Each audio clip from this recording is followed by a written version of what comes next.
have with us Devin Meireles, a proud Portuguese-Canadian writer. Thank you, Devin, so much for being with us today. First of all, let's talk about your new book, Finding Madeira. What is it about? Yes. Hi, everybody. Thank you for having me. Obrigado para a oportunidade de anunciar o meu novo livro, chama-se Finding Madeira. So this is a photojournalism project. There is a lot of journals about discovering pieces of Madeira, as well with photographs to capture every moment along the way. But my biggest takeaway from visiting the island of Madeira so many times is that it's a place where everybody belongs. It's welcomes you with open arms. There's opportunities, there's options for all sorts of different things you're looking for.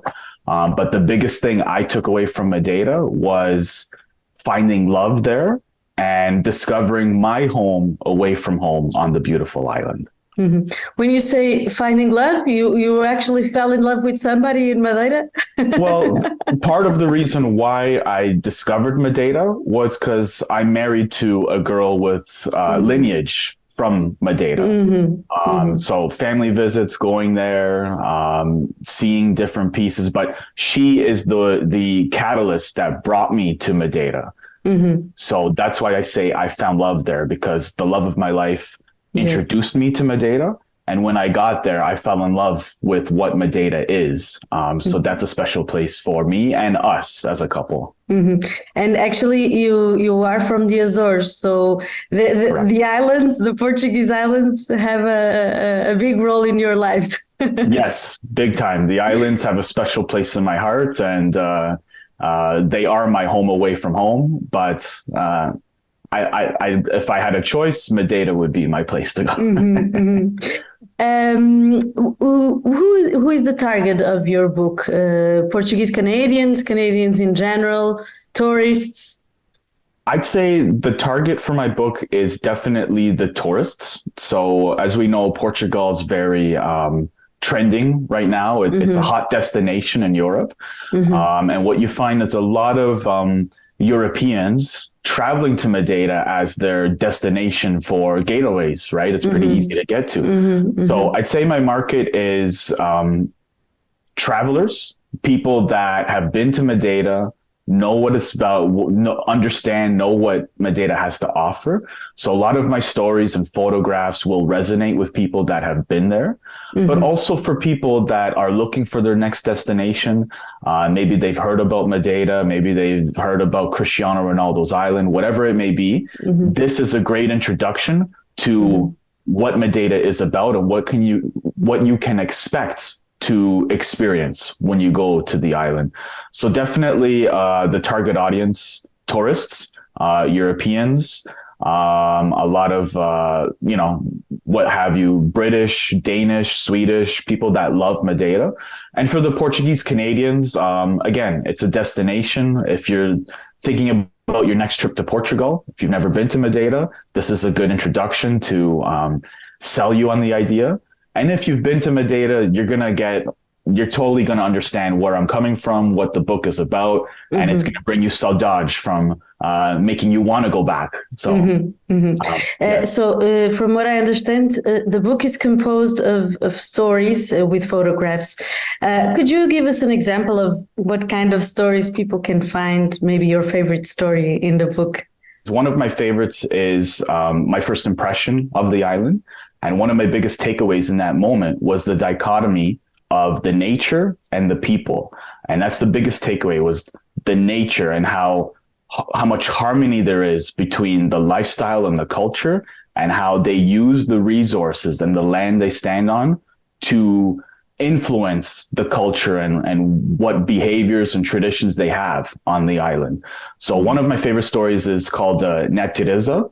And it's literally about climbing Cabo Girão. It's one of the highest cliffs in Europe, and getting there, and you look over the peak, and of course your stomach drops, and it's a scary view. But when you're standing there and you're in harmony with the nature, that was one of the times where I kind of just let it go, slowed things down, let go of my big city mind, a hustle bustle, and just being nervous and just taking in the moment, just living in the moment and just being one with nature in that moment. So that's one of the stories. Another is just the simplicity. Like I said, the nature and how it feeds the people. They live off the land, and the simplicity in some of the menus that you find in the restaurants. So one of my favorite restaurants was in Correio dos Freiras. You climb up this mountain and it's actually at the end of a hiking trail. So there isn't a lot of people, there isn't a lot of traffic, but you get to this restaurant and just the simplicity of the menu, just meat, some vegetables, some aguardente, some beer, whatever it is, but just taking in the flavors of Madeira, just in its simplicity, with a magnificent view you've never seen anywhere else. You're literally in the valley overlooking Correio dos Freiras. That was one of my favorite memories, and that's one of the stories I capture. That's one of the feelings I want to share with readers of what it's like to be in Madeira and really be on the island and experience what it's about.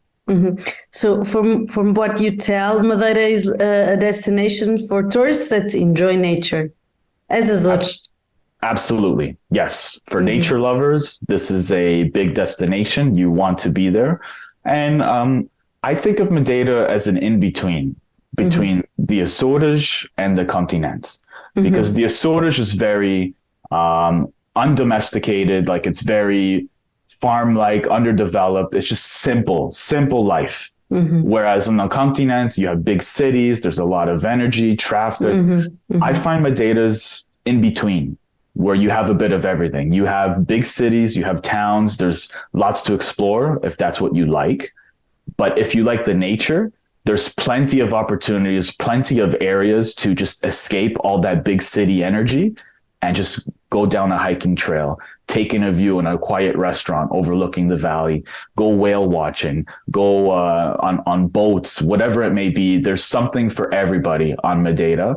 And it literally is where everybody belongs, because regardless of where you come from, whether it be Canada, America, Europe, Asia, they're so welcoming. They bring you in, they offer you a piece of the culture and what it means to be madeirense and what it's like there, and with open arms. And it's beautiful because it's a place where everybody's welcome. It's interesting because in the beginning of our conversation, you said that even though you have Azorian origins, you would choose Madeira to live. Maybe you would like to live there, I don't know. But why do you say this?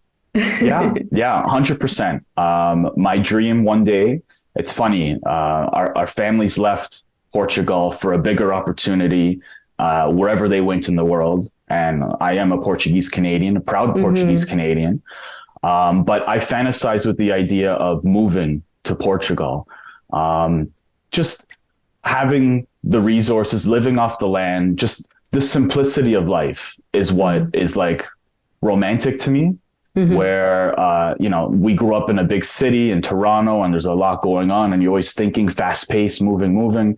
But when you get to the island, whether it's Azores or Madeira, something clicks and you're like, okay, this is a slower pace of life. Everybody's relaxed. Everybody's happy with what they want. Nobody's looking for more.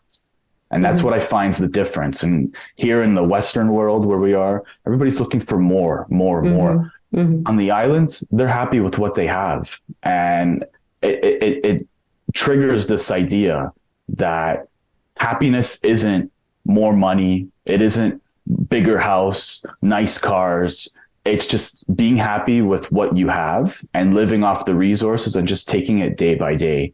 And that's what's romantic to me. So that's where that idea came from for me, or at least that was where I discovered that feeling in myself, was in Madeira. So that's why I would choose Madeira, just simply because that's where that feeling came into fruition. That's where I discovered that piece of myself. And like I said, I still like, I'm a city boy. I'm still accustomed to the fast pace of life.